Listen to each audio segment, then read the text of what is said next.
ao infinito e além!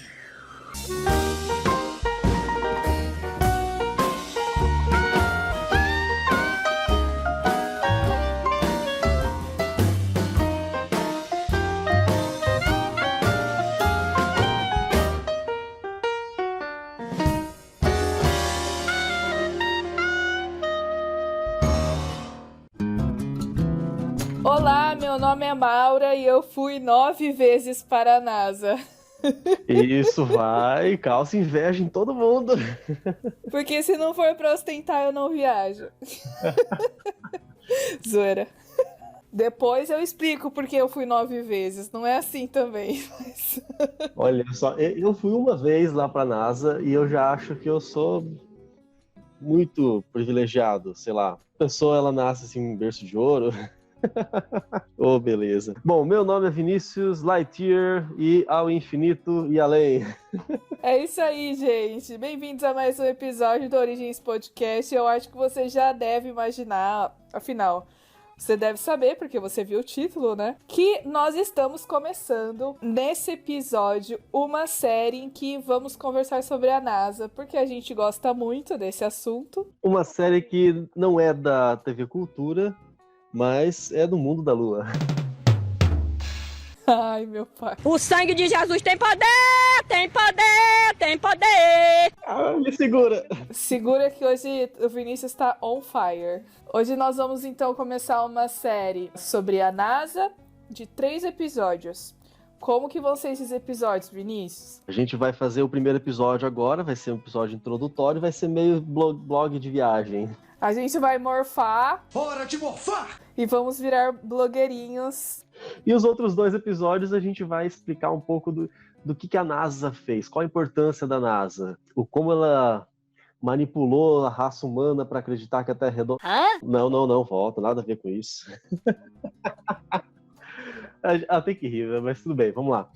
Na verdade, a importância que a NASA teve como programa, coordenando o programa espacial norte-americano, e o que isso trouxe para a gente, o que foram as missões Apollo, o que teve antes das missões Apollo, o que foi o Shuttle Program. Space Shuttle. É isso aí mesmo. A construção da estação espacial e por aí vai. E nós vamos contar isso daí nos próximos episódios. A gente teve a oportunidade de ir pra lá e foi muito legal, muito incrível. Então a gente pensou, por que não contar da nossa experiência e também falar um pouco de ciência? Então, segura, aperta os cintos aí, que daqui a pouco a gente vai começar a falar do nosso assunto. Mas primeiro, vamos falar do que a gente sempre fala no início, Vinícius. Como que a galera consegue acessar a gente e nos achar nas redes sociais? Isso é uma coisa muito importante da gente falar sempre. Curta, compartilha, ativa o sininho de notificações.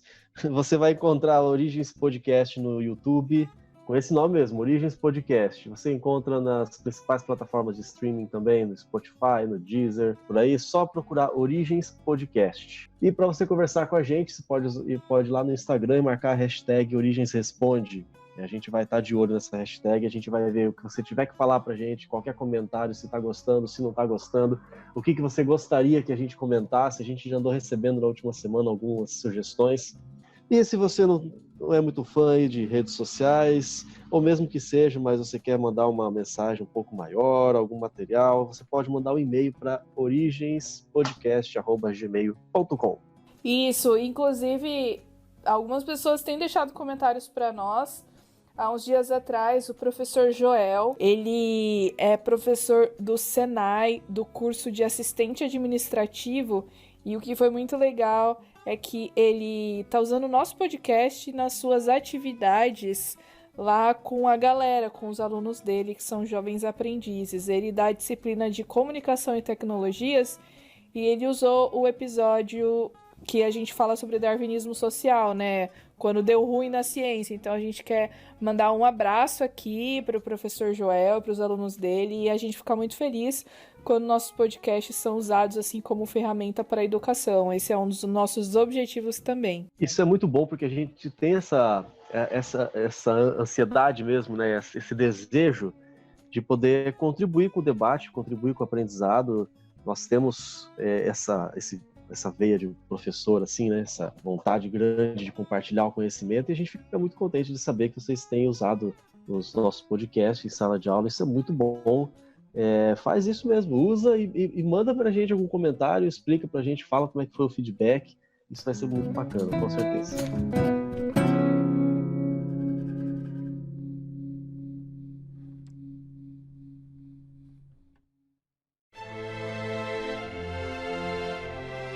Kennedy Space Center. Vamos começar pelo início. O presidente Kennedy é aquele que foi assassinado, né? Isso. Inclusive é a voz dele que você vai ouvir aí entre os blocos do podcast, porque a gente vai dizer daqui a pouquinho em que lugar do parque que dá para ouvir esse pedaço do discurso dele. Esse discurso dele aí é "We choose to go to the moon". E essa parte é muito legal porque ele fala "We choose to go to the moon, not because it is easy, but because it is hard". Ou seja, nós escolhemos ir para a Lua não porque é fácil, mas porque é difícil. Eu gosto muito desse discurso dele. E ele tem tudo a ver com o caminho e a história da conquista espacial, né? O presidente Kennedy, ele entrou para a história mundial, eu diria, não só para a história dos americanos. Os norte-americanos, eles praticamente idolatram o presidente Kennedy por vários motivos, né? Ele era um camarada super simpático, ele era carismático, ele era popular. Ele era todo galanzão, né? Era aquele galã de Hollywood. E uma das coisas que ele fez que chamou muito atenção foi que ele bateu o pé e falou assim, não, nós vamos avançar nesse programa espacial, nós estamos perdendo para a União Soviética, e quer saber de uma coisa? Nós vamos escolher a Lua logo de uma vez. Assim, já de cara. Exatamente. Nós vamos para a Lua. Porque, na verdade, nem foi ele que fundou a NASA. A NASA ela foi fundada pelo presidente Eisenhower, né? Que foi antes do Kennedy ali, porque os americanos realmente vendo essas atividades dos russos, deles criando satélites, enviando satélite para o espaço, os americanos pensaram assim, peraí, eu não posso ficar para trás. E teve também um acontecimento interessante que fez todos os americanos, se eu pudesse usar aqui uma linguagem um tanto quanto chula, mas fez todos os americanos ficarem com um pequeno cagaço, que foi quando eles viram no céu o satélite russo Sputnik. Você vê aí um pouquinho do contexto histórico, né? Você sabe que, claro que você sabe, você estudou no ensino médio lá, Segunda Guerra Mundial, depois que acabou, criou uma dualidade ali que vai muito além das fronteiras do capitalismo versus socialismo. Eram duas grandes potências mesmo, que eram os Estados Unidos e a União Soviética. Claro que tinha essa questão capitalismo e socialismo, mas a coisa é muito mais além, era questão de poder, de dominação. E não existia ainda satélite, não existia foguete, não existia nada disso. E eles começaram a trabalhar nesse programa espacial, começaram a desenvolver essas novas tecnologias. O que aconteceu? Quem avançou primeiro, quem teve ali o sucesso pela primeira vez em ocupar o espaço, foi a União Soviética, quando lançou o satélite Sputnik, em 1957, mais especificamente 4 de outubro de 1957. E não só foi inédito, porque mandou um satélite para o espaço, algo que nunca ninguém tinha feito antes, não imaginavam que fosse possível, mas esse satélite permaneceu em órbita terrestre por 22 dias. Então isso foi um sucesso monstruoso. Aí o povo já começou a ficar pensando assim, nossa, a União Soviética já está conquistando espaço, então vai conquistar a Terra também. Ah, e se eles colocarem um míssil nuclear no espaço e vão poder alcançar qualquer lugar do mundo? Em 57 a gente teve Sputnik, foram 2 Sputnik, na verdade, né? Um que foi o primeiro foguete, depois o segundo já carregou um animal, foi a famosa cadela Laika, né? E ela morreu 7 dias depois, lá no espaço. E aí, em janeiro, ainda antes de fundar a NASA, né? Porque ali tinha a Caltech, que é o Instituto de Tecnologia lá da Califórnia, junto com um outro laboratório, que me fugiu o nome agora, eles desenvolveram o primeiro satélite americano e colocaram em órbita. Então isso foi antes de fundar a NASA, foi o Explorer 1. E naquele mesmo ano, isso foi janeiro de 58, naquele mesmo ano, em outubro, então, sob o governo do Eisenhower, foi fundada a NASA. É que houve essa necessidade de criar uma agência que você pudesse direcionar recursos, né, para que pudesse se desenvolver realmente o desenvolvimento de tecnologia porque realmente era uma competição, né? Quem chegava primeiro? Quem vai mandar o primeiro homem para o espaço primeiro? Quem que vai pisar primeiro na Lua? Quem que vai... Então, os caras estavam realmente bem focados em ganhar essa corrida. Isso. NASA, a própria palavra NASA, ela é uma sigla, significa National Aeronautics and Space Administration. Tô gastando meu inglês aqui, hein? But the second time I have control the matter. Segura, porque senão não vai sobrar pra gente chegar até o final do episódio. Não, eu não vou repetir. Eu vou falar em português agora. A tradução seria literal, seria Administração Nacional da Aeronáutica e Espaço. Então, isso é o que significa a NASA. Essa agência passou a ser responsável, então, por comandar ali o programa espacial norte-americano.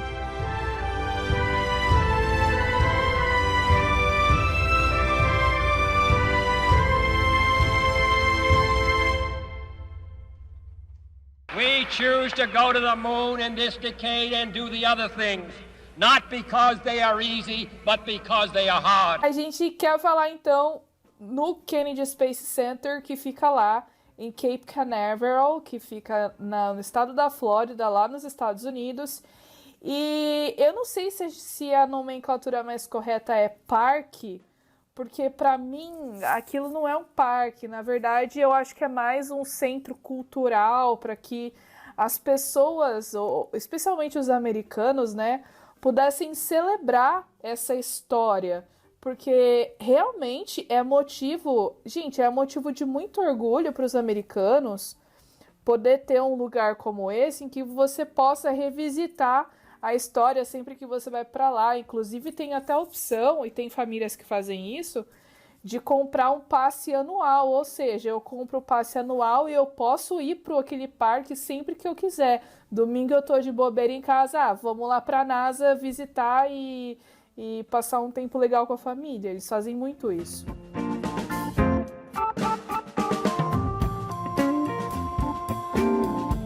Como que eu faço para chegar nesse parque? Já sei que ele fica lá no Cabo Canaveral. Imagina que uma pessoa foi lá, tá em Orlando, né? Ou tá em Miami, ou chegou lá no aeroporto em Fort Lauderdale. Como que eu faço para ir para a NASA? Tá ali a cerca de 3 horas de Miami, mais ou menos, de carro. Se você pegar ali a rodovia, em 3 horas você tá lá. Se você for partir de Orlando, que foi o que eu fiz quando eu estive lá no ano passado... 1h30. Mais ou menos isso daí. Eu lembro, inclusive, que a gente demorou um pouco mais de 2 horas, mas porque a gente estava...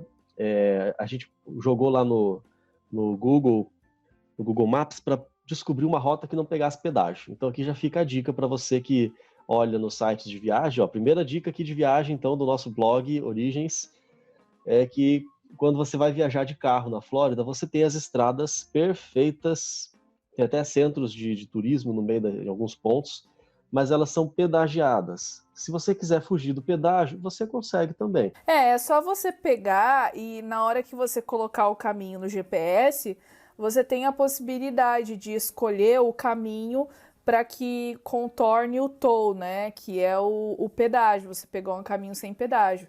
Então ele vai dar todo o caminho para você desviar, porque se você passar pelo pedágio e não tiver aquele SunPass, né, que é como se fosse o sem parar aqui do Brasil, você pode ser multado, né? E, enfim, ainda mais se estiver com o carro alugado, vai ficar mais caro ainda. Então, saindo de Orlando, se você vai lá para ir para os parques ou tá em Miami, enfim, você vai até o Cabo Canaveral, que é o lugar onde tem o Kennedy Space Center. Chegando lá, o ticket custa aí em torno de $50. Você pode comprar o seu ticket ou pela internet. Tem empresas que fazem essa assessoria ou diretamente no site do Kennedy Space Center. Ou você pode chegar lá na hora e comprar o seu ingresso na máquina que tem o autoatendimento ou até mesmo pessoalmente no guichê. Mas normalmente tem muita fila porque o parque abre às 10h. E aí sempre tem muita fila de pessoas que ou compraram o ingresso e estão com voucher para pegar o ingresso ali, ou pessoas que querem comprar pessoalmente sem ser no autoatendimento. Então aqui já fica outra dica que você deixa anotado aí. Pega esse ticket para entrada, faz a compra antes pela internet. Eu já saí do Brasil com todos os tickets de todos os lugares que eu ia visitar comprados. Isso me ajudou em vários aspectos. Primeiro porque, como eu fiz isso por um site especializado, eu consegui um desconto, eu ganhei alguns brindes. E segundo porque quando você chega lá, você tem uma fila diferente. Você tem a fila para aqueles que estão chegando para comprar, que eu não peguei essa fila em lugar nenhum. Eu ia em outro lugar só para retirar o ticket. Eu já ia com o voucher na mão, né? Chegava lá assim, ó, tá aqui o meu voucher, me dá o ticket, e eu já entrava. Então você ganha um tempo muito grande e o tempo que você ganhar, você aproveita lá dentro. É muito importante isso. Ou faz isso ou vai lá no autoatendimento, que normalmente as pessoas não vão muito no autoatendimento, sempre tá vazio e dá para você pegar seu ingresso e sair lá rapidinho também. É verdade, tem o autoatendimento, mas aí eu já dou uma outra vantagem.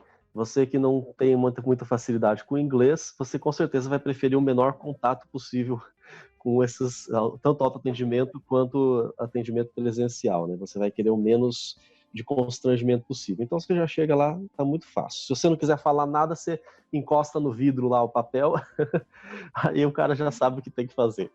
E lá em Orlando, na Flórida, tem muita gente hispana, né, que fala espanhol, então eles conseguem te ajudar sim. Então, pegando o ingresso, você vai passar pela entrada, vai colocar seu ingresso lá, tem uma revista, aquela coisa toda que tem em todos os parques lá da Flórida, né? Aí você passa, né, e a dica é o seguinte, de como eu disse no início, de quem foi 9 vezes para a NASA e fez esse passeio 9 vezes. Por que eu fui para lá 9 vezes? Porque eu trabalhei com intercâmbio e fui guia de intercâmbio por algumas temporadas lá nos Estados Unidos. Então, a gente já tem os esquemas. Então, a dica da gente, a primeira coisa que você faz lá quando entra, além, lógico, de você chegar cedo e pegar o parque abrindo, né, sempre, você entra na NASA e vai direto para fazer o bus tour, para fazer o tour do ônibus, que é uma parte mais demorada, mas também é uma das partes mais legais que tem para fazer no parque. Isso, pega essa dica da gente, agarra ela com força e não se liberta dela jamais. Chegue lá no minuto que abrir o parque. Você vai por mim, você vai querer aproveitar cada segundo lá dentro daquele parque. Se você gosta disso, né? Se você não gosta de nada relacionado a espaço, nem vai, você perde seu tempo. Mas se você tem um pouquinho de gosto disso, vai aproveitar demais. E lá você tem os passeios em horários determinados. Não está aberto lá para qualquer momento. Então, dependendo do horário, você consegue ir, dependendo do horário, você não vai. E às vezes o horário de um passeio ele é o mesmo horário de outro passeio, que é o mesmo horário do filme 3D, que é o mesmo horário do museu não sei do que, então você tem que escolher. E aí você monta o teu roteirozinho para, se eu vou agora nesse passeio, o filme que eu quero ver que é no mesmo horário, eu deixo para ir depois, quando ele repetir daqui a 2 ou 3 horas. E é isso aí, nem sempre é logo na sequência. Às vezes é de 40 em 40 minutos, às vezes é de hora em hora. Então você vai querer chegar cedo para poder aproveitar o máximo possível. E assim... É legal você fazer o tour do bus primeiro, porque ele demora mais, para você ir e voltar, cerca de 1h30, 2 horas, e aí depois você fica livre para curtir todas as atrações do parque e já se programar de acordo com os horários. Então, depois que eu chegar do tour do ônibus, né, é lógico, você vai pegar ali na entrada o seu mapinha com os horários dos shows, porque, gente, isso vale para todos os parques dos Estados Unidos.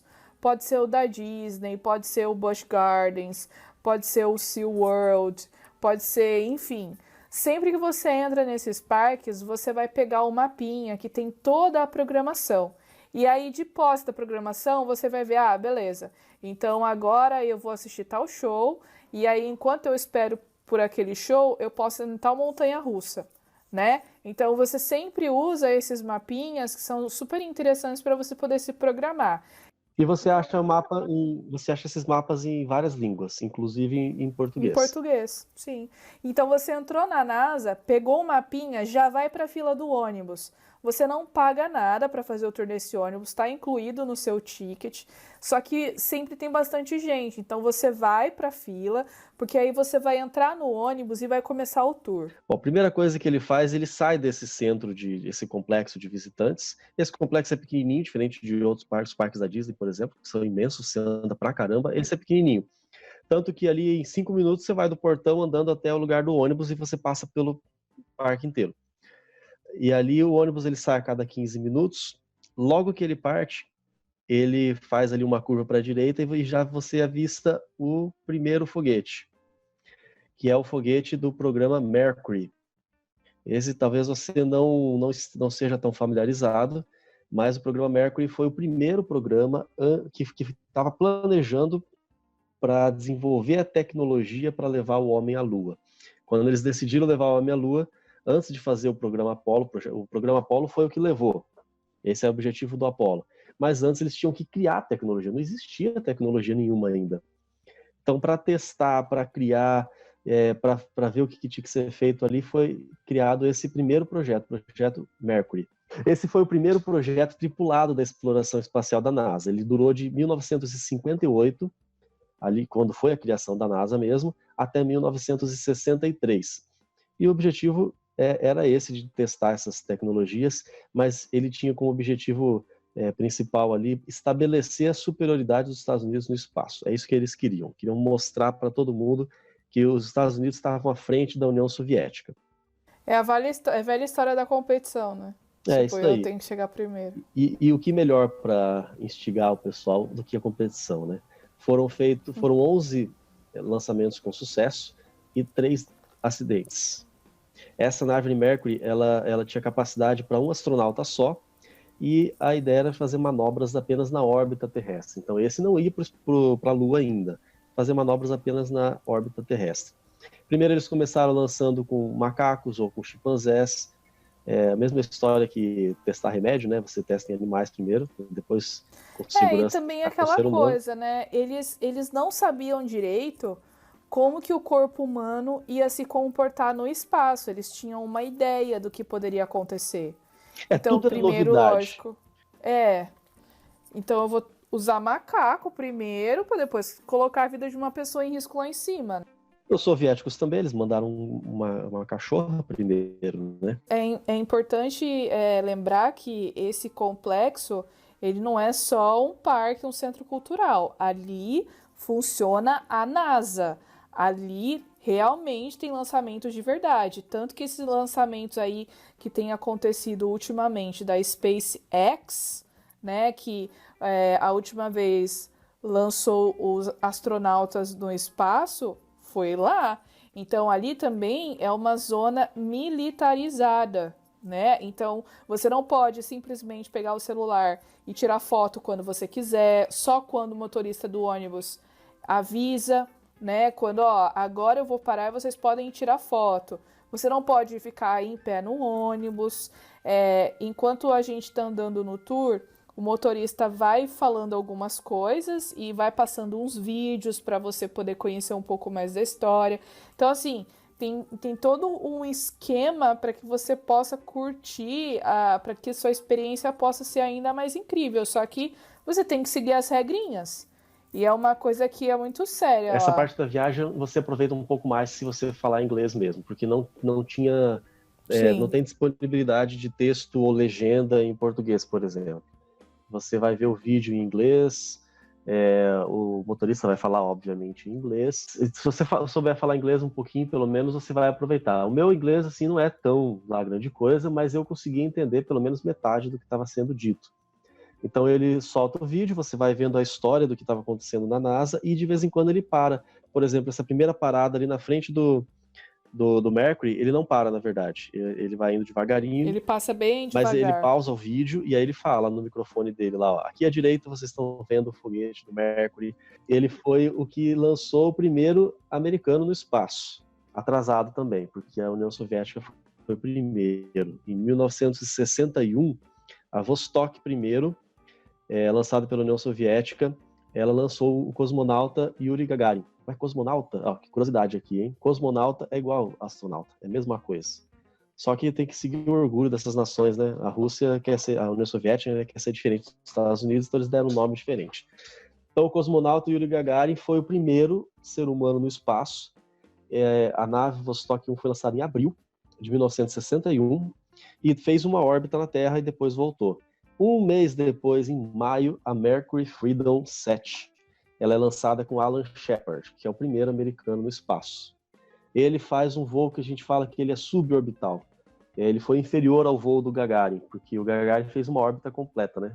O voo suborbital ele não dá uma órbita completa. Ele sai um pouquinho ali do mais forte ali do campo gravitacional e depois retorna já logo em seguida. Ele ficou cerca de 16 minutos no ar, no voo. E além disso, ele foi recrutado depois, lá na frente, eu já vou dar um spoiler aqui, na Apollo 14, em 1971, 10 anos depois. Ele foi de novo para o espaço e ele chegou a pisar na Lua. Ele foi a 5ª pessoa a pisar na Lua. Aí depois de passar por esse foguete da Mercury, você segue o tour e lógico que a gente não vai ficar descrevendo aqui todos os detalhes, mas um prédio super legal que o ônibus passa é o que eles chamam Eu adorei esse prédio. Vehicle Assembly Building, que é o lugar onde eles constroem esses foguetes que são lançados lá da NASA.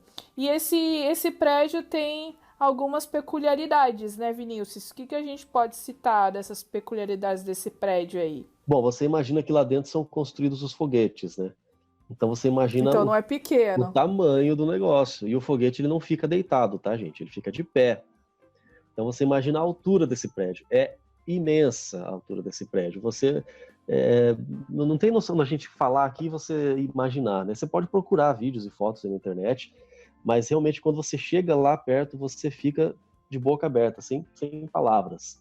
E você nota já logo de cara 2 faixas cinzas bem altas. Esse prédio parece um cubo, né? Ele tem uma forma assim, parece de um cubo meio retângulo, meio, sei lá. Se a gente quer ser mais preciosista na coisa toda, a gente fala que ele é um prisma. Tá, né? mas não Porque precisa ser preciosista. Ele é um cubo As faces não são aproximado. todas iguais. E ele é muito grande. Tanto que o foguete ele entra de pé por ali, né?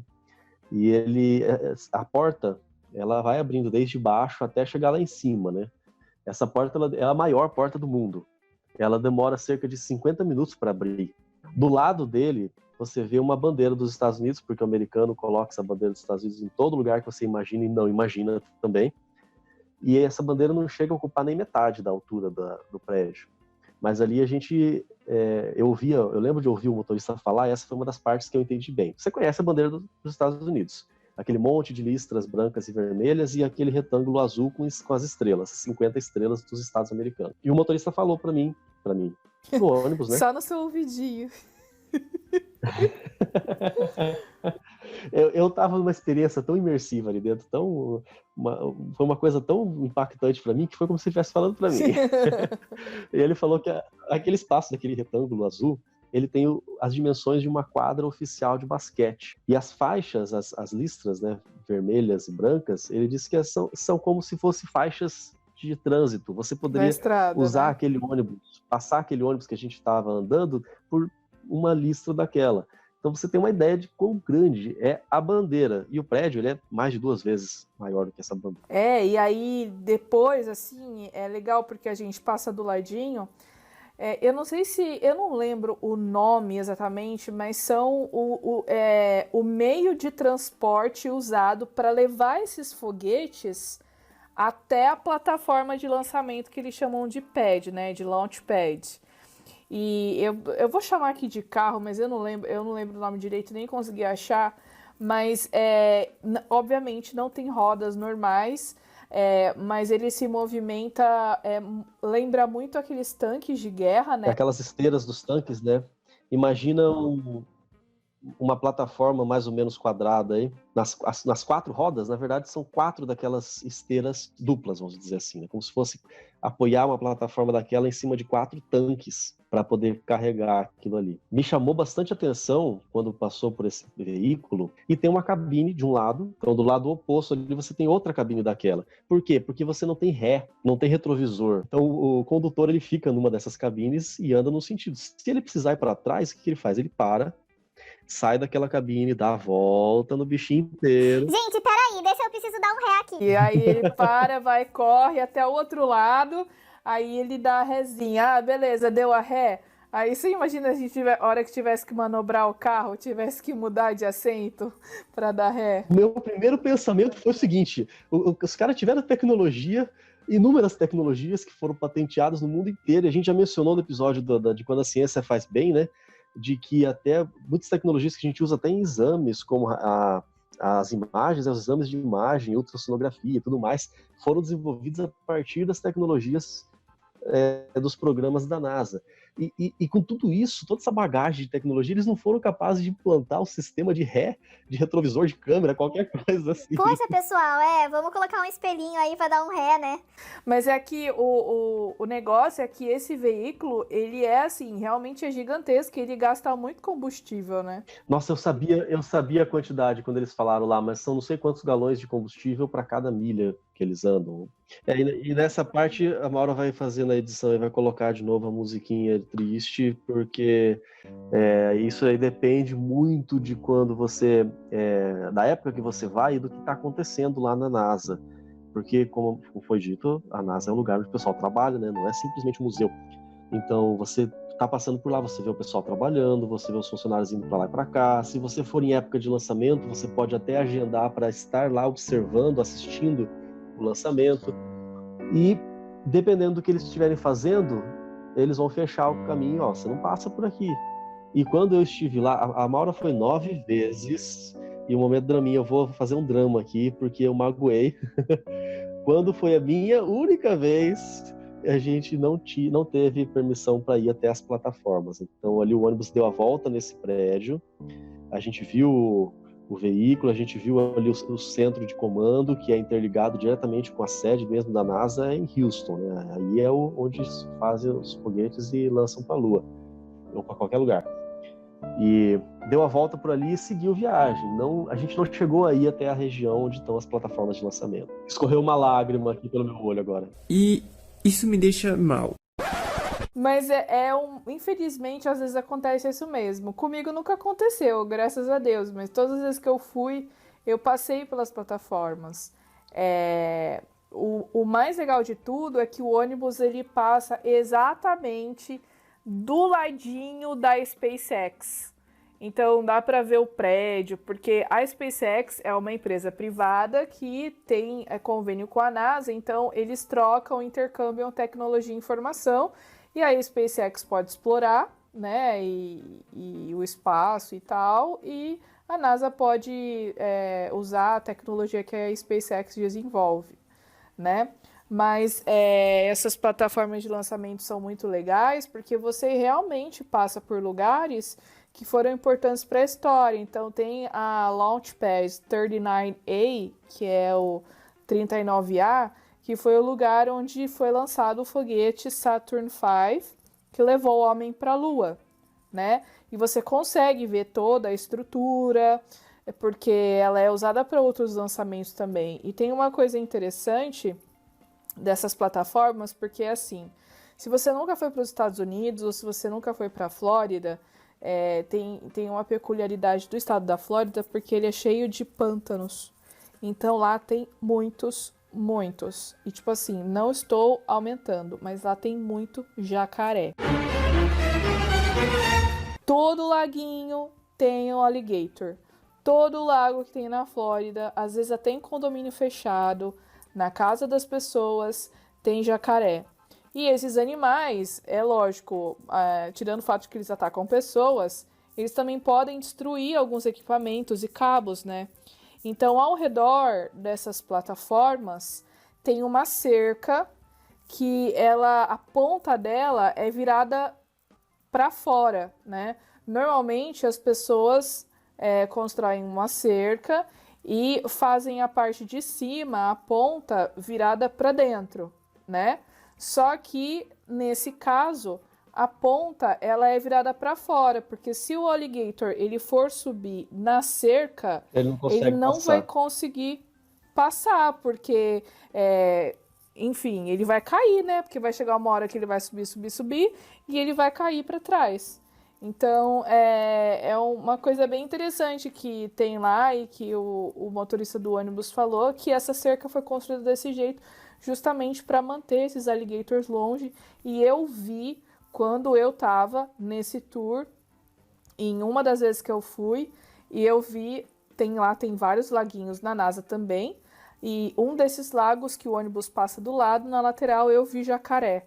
Então, realmente é um perigo real, oficial, que eles têm que tomar cuidado. E depois, na sequência, então, o ônibus vai para um prédio onde fica esse museu do Saturn V, né? Você observa esse foguete. Exatamente. Mas lá dentro tem muito mais do que o foguete, né? Não é só assim. Esse lugar, que é esse lugar para onde o ônibus para, na verdade é o lugar onde todo mundo tem que descer do ônibus, né? É como se fosse a primeira parada, assim. Então, todo mundo desce e entra num prédio em que você vai assistir um vídeo que conta toda a história das missões Apollo. Porque o foguete Saturn V ou Saturno V, ele não é um foguete só. Ele é um modelo dos foguetes que foram usados para levar o homem à Lua ou para o espaço, né, nas missões Apollo. Então, você entra numa sala toda escurona, começa um vídeo de uns 10 minutos, e é um vídeo interessantíssimo porque ele mostra toda essa contextualizada que a gente deu da Guerra Fria, corrida espacial, e é aí que você vê uma partezinha do discurso do John Kennedy, que ele fala "We choose to go to the moon, we choose to go to the moon", nananá. E aí depois você entra onde, Vinícius? Aí você vai ter acesso a uma sala, eu achei sensacional essa sala, uma sala de comando. Inclusive, os equipamentos ali são equipamentos reais da década de 60. É verdade. Você observa os equipamentos, é igual quando você vê no filme, aquele monte de gente sentada atrás de um monte de painel com luzinha piscando, e o pessoal todo mundo apreensivo lá, roendo as unhas, puxando os cabelos. Quando vê que o foguete teve lançamento com sucesso, todo mundo pula e grita e se abraça. Então, essa é a sala. Essa sala é reproduzida ali. Você fica numa espécie de arquibancada ali, né, um auditóriozinho, em que você fica um pouco elevado. Então você observa essa sala, os equipamentos reais, não é réplica não, porque hoje não usa mais, né? Hoje tem equipamentos mais modernos. Então o que eles fazem? Vão jogar fora? Não, deixa lá para você conhecer. E acima você vê várias telas em que você observa imagens do lançamento do foguete Saturno V. Esse foguete, só para você ter uma ideia, e eu vou usar aqui a linguagem típica de brasileiro, ele tinha 110 metros de comprimento. É quase o comprimento de um campo de futebol. Enorme. O campo de futebol, a regra permite entre 90 e 120 metros. Eu pesquisei aqui. Então, um pouquinho menos ali, 110, bem na média ali. Ele foi o maior construído na época, né? Por isso que ele é tão assim. Sim, é o comprimento de um campo de futebol. Você imagina o tamanho dele. São 3 estágios, porque queima o combustível de um, para quem vai carregar peso à toa, né? Lança fora. Queima o segundo, lança fora. No final, lá na ponta, tem a cápsula, que vai aí o módulo lunar, né?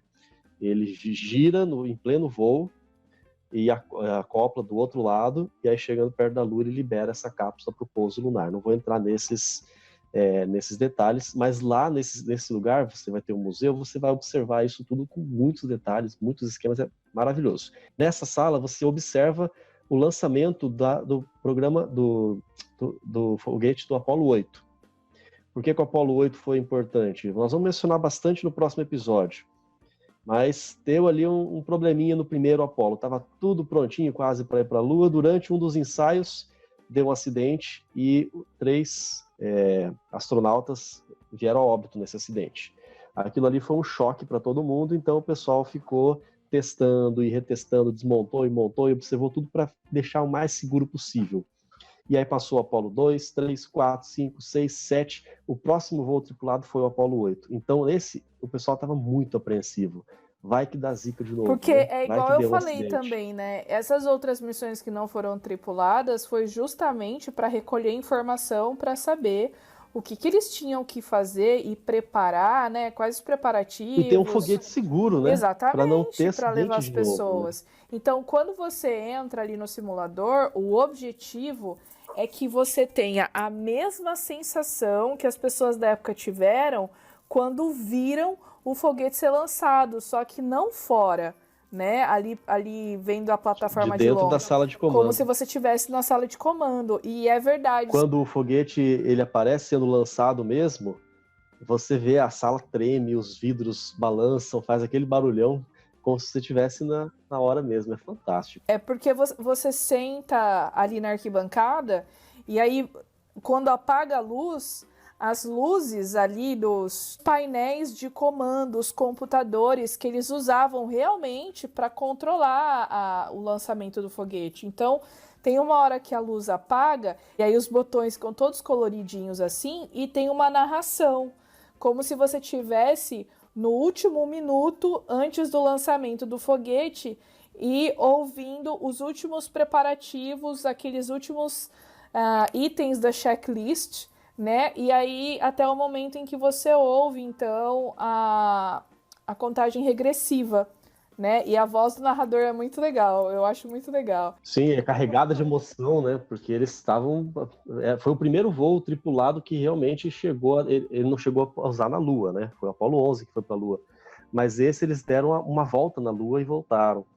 E foi uma coisa inédita. E ali, naquele momento, você teve realmente a supremacia norte-americana diante dos soviéticos. E aí quando termina aí chega ali no zero, né, da contagem regressiva, é que você sente o que o Vinícius falou, que eles... Começa a tremer, as janelas vibram, porque as janelas batem, de trás começam a vibrar e você vê uma luz vermelha, como se você estivesse perto das chamas do foguete, começa a tremer e é um barulho muito alto, então é muito legal. E aí depois que termina esse simulador, que é uma parte muito massa também, né, na hora de você sair. Quando você sai dessa sala, desse simulador, você está dentro do espaço do galpão onde você observa o Saturno V. Aqui ele está deitado, porque aí você vai percorrer todo o galpão e você vai passar em volta de todo o Saturno V. E eles falam, isso aqui não é uma réplica, é um foguete real. A visão que você tem quando você sai do simulador... Não, isso é no Space Shuttle. Nesse também tem. Tipo assim, não é a mesma coisa.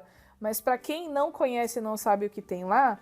Quando você sai daquela parte do simulador que tem o auditório, lá os lugares para você sentar, e você vê aquele negócio enorme do foguete, para mim foi um impacto. Tipo assim, uau, que gigante. Assim, sabe, o foguete. Aí você consegue ver, do jeito que você falou mesmo, o foguete todo deitadão. E aí, depois que você fica ali curtindo, tem várias outras atrações ali onde tá o foguete, né?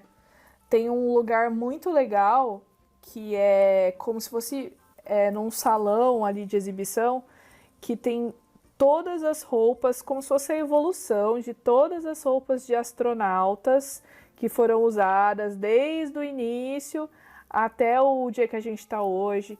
Você pode ver uma pedrinha da Lua. É o tipo de coisa que você vai observar que o americano ele gosta muito de fazer, que é montar uma linha do tempo. Então você vê a linha do tempo de como foi a timeline, né, de como desenvolveu o projeto, até hoje, como é que é visto essas coisas. Você vê ali a sequência de todos os desenhos, os patches, os logos de cada missão. Cada missão tinha um bordado ali que era um logotipo diferente. Você vê tudo isso ali em sequência. Você vê os astronautas também, você vê bastante coisa. Lá no final você tem um restaurante. Se você tem um pouquinho mais de dinheiro, tem outro lugar que a Maura vai comentar daqui a pouco, que é muito bom. Eu não sei como é que é, porque eu tinha o dinheiro bastante curto. Então eu tinha que tirar daqui para colocar lá. Então eu não comi dentro de nenhum parque, não comprei nada por ali. Eu só levava lanche. Mas ali, se você quiser, você pode almoçar do lado da cápsula lunar. Sabe uma coisa que eu achei incrível nesse espaço? Foi que você pode ter acesso a um astronauta de verdade. Eles ficam por ali, tem os astronautas aposentados, às vezes, eles ficam por ali, ou outros funcionários da NASA. Quando eu passei por lá, quem tava lá ele sentado, todo velhinho, já tinha uns 2, 3 ali conversando com ele. Eu não quis conversar, o tempo também estava bem corrido, e meu inglês, falei já que não é tão bom assim. Mas tem uma plaquinha do lado lá. Quem estava lá era o Jack Martin, ele foi do programa Mercury e também foi, ele ajudou a desenvolver o sistema elétrico do programa Apollo. E ele está aposentado da NASA desde 1969, e ele continua por ali. E aí, então, depois que você termina essa parte, a saída é pela lojinha, é claro que a saída é pela loja, né? Todos os parques lá, a saída das atrações são pela loja. E aí você pega o ônibus para voltar para o lugar onde você pegou o ônibus para vir, é como se você desse uma volta. Você pega o ônibus, aí o retorno é mais curto, cerca de 10 minutos, você volta e aí você vai descer na frente do Atlantis. O tempo é mais ou menos de 2 horas para você fazer isso. Claro que se você ficar lá no Saturno 5 e na lojinha e almoçar por lá, você vai ficar mais tempo, né? Mas o tempo que eu fiquei lá foi até um pouquinho menos de 2 horas. Não chegou bem a completar 2 horas.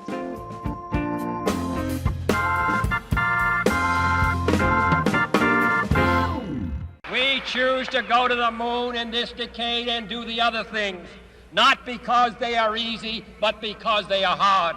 Atlantis é o nome de um dos ônibus espaciais, né? Foram construídos 6, 5 deles que foram em missões, né? O primeiro foi só um protótipo, e Atlantis foi um deles.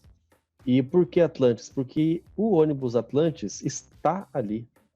Isso é fantástico, o ônibus espacial está ali. Tanto é que nós não vamos dar tantos spoilers, porque se você for lá, sabendo o que a gente sabe, você não vai aproveitar tanto. Mas o que a gente pode dizer é que você está nessa sala fechada que conta a história de como foi desenvolvido esse projeto, e nós vamos comentar um pouquinho mais no terceiro episódio dessa série. Depois que termina, você entra no museu e que você vai observar vários itens importantes ali, que nós vamos mencionar. Esse é um passeio que vale muito a pena, porque além de você poder ver, de fato, a própria nave espacial ali, você tem uma noção do tamanho, você tem uma noção real do que era aquilo ali. Mas, além disso, ele é um museu enorme de vários pisos, 3 ou 4 pisos. Eu até me perdi nisso dali, porque a nave mesmo, ela ocupa espaço de 2 ou 3 pisos, sei lá, tem rampas de um para o outro, escadas. Eu me perdi nessa quantidade de coisas. Mas ali você vai observar tudo peças originais. Roupas dos astronautas, aquela mochila que ele carregava nas costas, você vai observar, inclusive, ela cortada para você ver dentro o que tinha ali dentro, onde que era espaço das peças que eles utilizavam. Você observa, por exemplo, aquele braço mecânico da nave. Que foi o Canadá que construiu. Aí você vai ver que tem a bandeirinha do Canadá lá, porque é tecnologia canadense, né? Enfim, eu acho que esse galpão, ele é interessantíssimo, porque esse vídeo que você tem que ir no início, você tem que assistir para você poder, depois, poder ver a Atlantis, que é o ônibus espacial. Então, toda a exposição que está ali na Atlantis é uma homenagem aos astronautas e às missões da Space Shuttle, né? E ali também tem um simulador de como seria se você tivesse dentro do ônibus espacial no lançamento. É muito legal, eu fui. A gente senta assim, coloca o cinto de segurança, e aí tem uma hora que a cabine, ela fica 90 graus, né? Porque você senta normal, e aí quando começa a simulação, ela vira 90 graus para simular exatamente a posição que os astronautas ficavam na hora do lançamento. E aí tem aquela tremedeira, tudo, assim, é muito interessante, vale a pena. Tem uma fila, não precisa pagar, é um programa legal para fazer, assim, além de ver todas essas coisas que o Vinícius falou, tem um dos pneus usados, né? Nossa, o pneu era enorme. No Space Shuttle. E você vê curiosidades, como aquele pneu ele era usado uma vez só. Se fosse aquele que fica perto do nariz, aquele lá do nariz da nave, né? Aquele poderia, dependendo das condições, ele poderia ser usado até 2 vezes, mas os outros não. Enorme aquele pneu, ele fica mais alto que a minha cintura, e eu sou alto, tenho 1,87 m, o pneu é mais que a metade do meu tamanho. E aí, enfim, eu acho que é um dos passeios que você não pode deixar de ir, porque é incrível. Lógico que a NASA, o Kennedy Space Center, é enorme, tem muitas outras exposições, como, por exemplo... Heroes and Legends é o nome. Que é muito interessante, você consegue descobrir e aprender um pouco sobre os pioneiros lá do início da NASA. Na verdade, é até um oferecimento da Boeing, né? Porque a Boeing é uma outra empresa, é tipo a SpaceX, que também tem contrato com a NASA para poder explorar o espaço, então é construído por eles. Esse é um lugar dedicado a homenagear as pessoas que fizeram tudo isso ser possível. Exatamente. Você vê logo na entrada, o que mais chama atenção talvez seja lá um monte de foguete de pé. Parece um jardim lá, uma floresta de foguete. Na verdade, o nome é bem parecido. O nome é Rocket Garden, o jardim de foguete. Ali são réplicas, né? Esses não são reais, mas são o tamanho real, as dimensões reais de diversos foguetes. Do projeto, do programa Mercury, do programa Gemini, do programa Apollo, alguns outros que são mais modernos. Você vê todos eles lá e você pode passar por ali, você pode caminhar por ali. Dependendo do horário do dia, você tem um tour guiado. Então vem um guia, vai te explicando o que é cada um daqueles foguetes. Bom, tem aí também uns cinemas, né? Uns teatros lá com IMAX, que também tem videozinhos sobre algumas histórias dessas missões, né? Dessa questão aí do espaço, da exploração do espaço. E também tem uma parte... que é dedicado para falar das próximas missões da NASA, né, Vinícius? Sobre a exploração que eles querem fazer, a exploração de Marte. Sim, tem um espaço lá, um museu sensacional de Marte.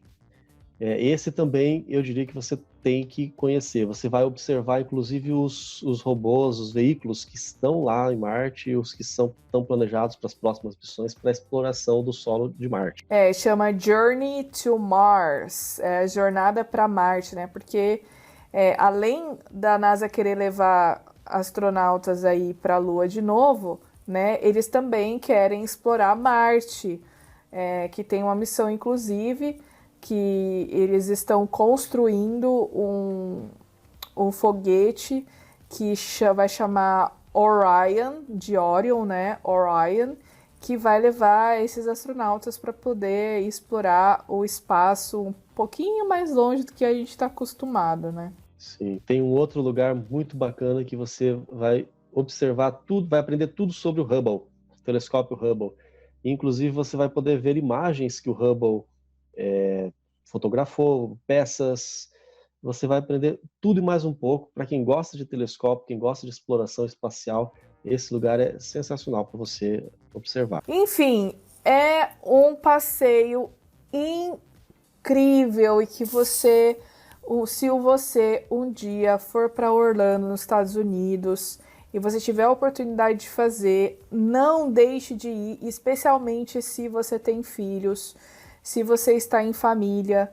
É um passeio que não é caro se você for comparar com a entrada dos outros parques, como os parques da Disney. É metade do preço de parque da Disney. É a metade. Exatamente. E como o Vinícius disse, você não precisa nem gastar com comida, você pode fazer um lanche.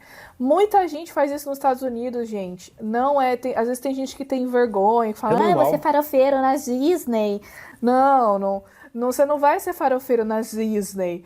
Você vai economizar. Não, coloca isso como meta de vida.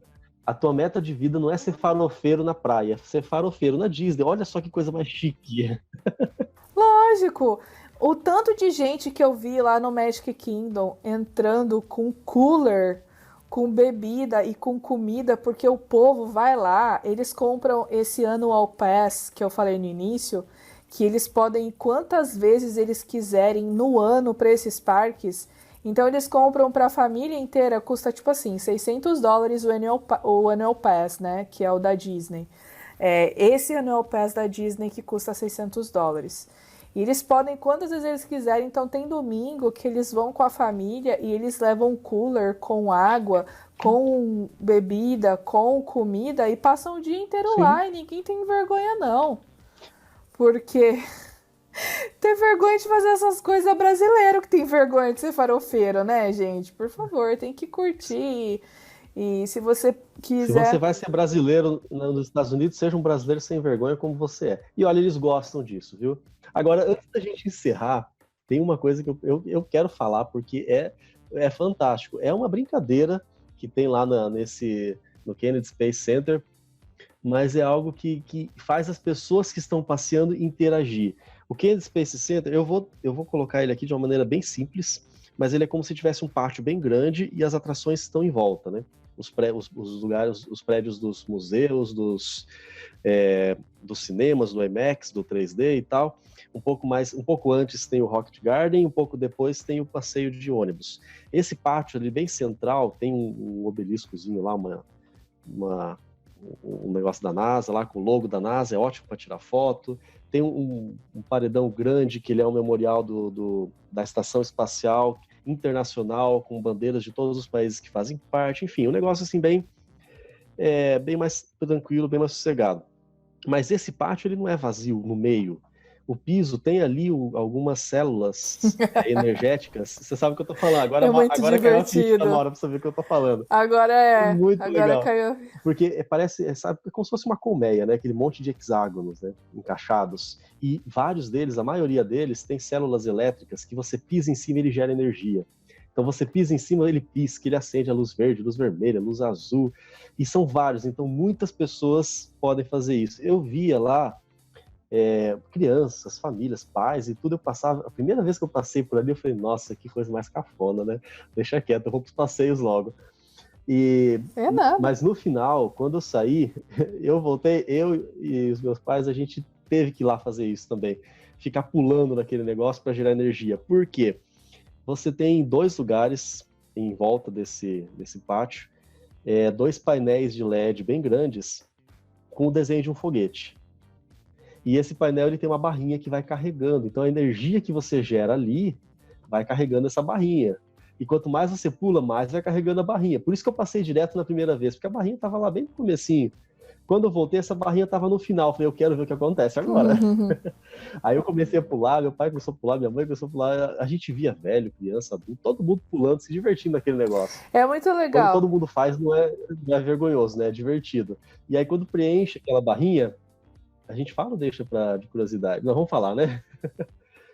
Esses 2 painéis, eles são 2 totens, né? Não é só o painel, porque a imagem é de um foguete. Então, na parte de baixo, quando preenche a barra, começa a sair fumaça. É fumaça, acho que não sei se é vapor de água ou se é gelo seco, não parei para pensar nisso que era. Como se fosse a fumaça do próprio foguete. E esse foguete que está no painel de LED, ele decola. Então, ele vai decolando.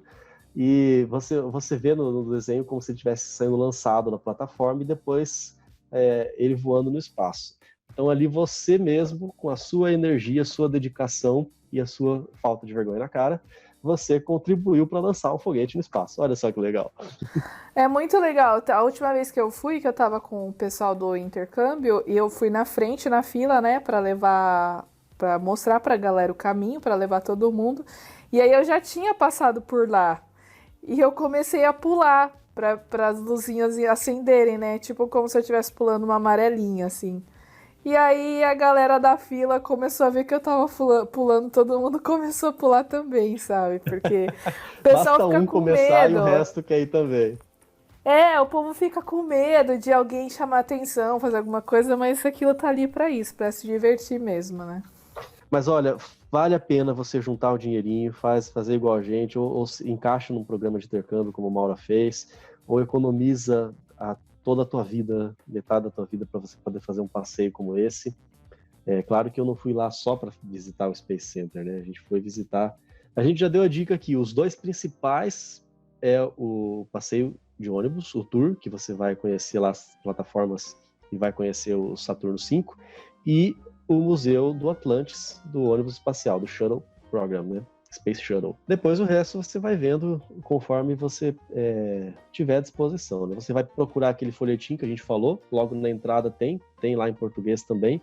Tem os horários de todas as atrações, a duração mais ou menos, tem alguns que duram meia hora, tem uns que duram 2 horas, como esse passeio de ônibus, tem alguns que duram 15 minutos, e aí você monta o teu roteirinho, gasta ali uns 10 minutinhos para montar o teu roteiro, e aproveita o máximo que você puder. Vale muito a pena. Então é isso, pessoal. A gente vai ficando por aqui. Nos encontramos na próxima com a nossa série sobre a NASA. No próximo episódio vamos falar sobre as missões Apollo. A gente se encontra. Até! O presidente Kennedy disse que os Estados Unidos iria para a Lua antes do final da década. Nós vamos antes do final do mês. No próximo episódio a gente está lá. Até mais!